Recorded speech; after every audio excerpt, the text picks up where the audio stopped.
Good morning dear students.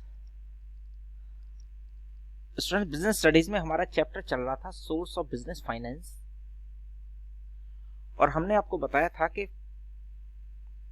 Two types की requirements किसी भी बिजनेस के लिए होती हैं, जैसे फिक्स कैपिटल रिक्वायरमेंट और दूसरा है वर्किंग कैपिटल रिक्वायरमेंट।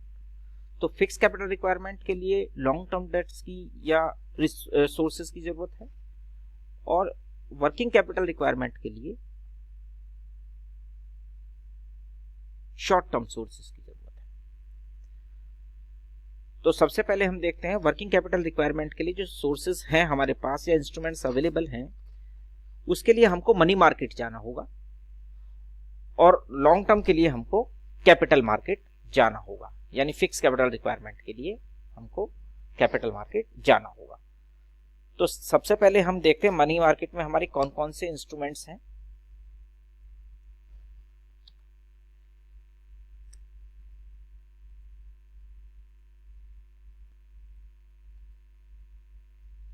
हमारे पास मनी मार्केट में ये 5 टाइप्स के इंस्ट्रूमेंट है। हमने आपको बताया था मनी मार्केट वो प्लेस है जहां पर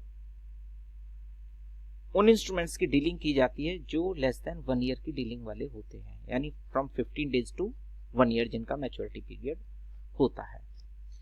तो जिसमें हमने आपको ट्रेजरी बिल के बारे में बता दिया था, जिसको हम जीरो कूपन बॉन्ड के नाम से भी जानते हैं। सेकंड, हमने कमर्शियल पेपर भी डिस्कस कर दिया था। जीरो कूपन बॉन्ड, जिसको हम ट्रेजरी बिल बोलते हैं, ये गवर्नमेंट ऑफ इंडिया को जब फंड की जरूरत होती है तो वो रिजर्व बैंक ऑफ इंडिया को कहते हैं, और reserve bank of India zero coupon bond issue करता है पब्लिक में। पब्लिक उसे परचेज करती है, बदले में पैसे देती है। तो इस तरह से फंड्स जो है वो शॉर्ट टाइम के लिए रिजर्व बैंक ऑफ इंडिया के पास आ जाते हैं, जिससे गवर्नमेंट को जब भी जरूरत होती है तो वो उस फंड्स को यूज कर सकती है। सेकंड, हमारे पास था कमर्शियल पेपर। कमर्शियल पेपर्स जो हैं ये लार्ज क्रेडिट वर्दी कंपनीज, यानी कि जो लीडिंग कंपनीज हैं, जो वेल नोन कंपनीज हैं, जिनकी गुडविल बहुत अच्छी है, पूरा दुनिया जानती है, जिनकी नेटवर्थ बहुत अच्छी है, ये उसको वो लोग इशू करते हैं कमर्शियल पेपर्स को, क्योंकि ये टोटली गुडविल बेस्ड होते हैं। इसका मैच्योरिटी पीरियड 15 डेज से 1 ईयर के बीच में होता है।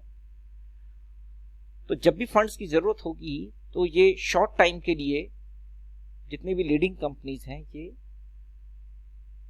कमर्शियल पेपर्स इशू करती हैं, पब्लिक इनको परचेज करती है।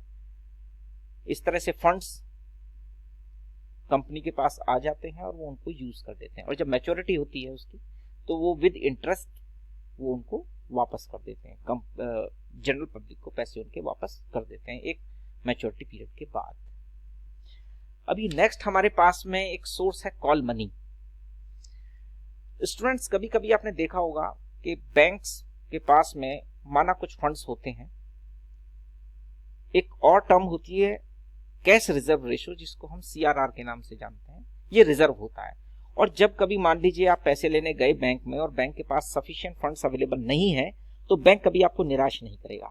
वो इमीडिएटली दूसरे किसी बैंक से, अपनी ही दूसरी ब्रांच से वो फंड्स मंगा लेगा शॉर्ट टाइम के लिए, केवल 1 या 2 दिन के लिए, 2 दिन के लिए, 3 दिन के लिए, 10 दिन के लिए, 15 दिन के लिए वो उसको मंगा लेता है और आपको वो पेमेंट कर देता है, क्योंकि बैंक्स तो गुडविल पर चलते हैं ना, तो वो आपको पेमेंट कर देता है। तो इतने टाइम के लिए जो उसने क्रेडिट पर पैसे लिए दूसरे बैंक से, ब्रांच से, तो उसको कॉल मनी बोलते हैं, जो इमीडिएटली फंड्स की शॉर्टेज को पूरा करने के लिए एक बैंक दूसरे बैंक से मंगाता है, इसको कॉल मनी बोलते हैं। और इस पे इंटरेस्ट रेट हाई होते हैं और वो उनको पेमेंट किया जाता है, जिसको कॉल रेट के नाम से भी जानते हैं। देखिए दिया हुआ है, call money is a short term finance repayable on demand with a maturity period of 1 day to 15 days, used for interbank transactions.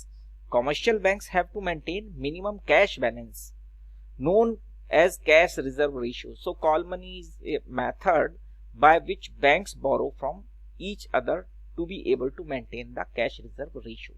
The interest rate paid on call money loan is known as the call rate. Students, next एक है certificate of deposit. Certificate of deposit जो है ये commercial banks अपने business को करने के लिए इशू करते हैं।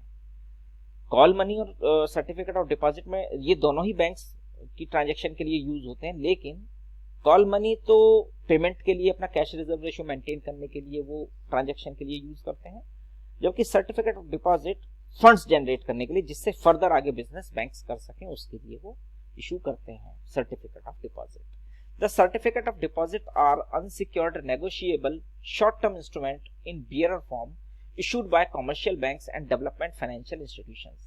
They can be issued to individuals, corporations and companies during period of tight liquidity when the deposit growth of the banks is slow but the demand of credit is high.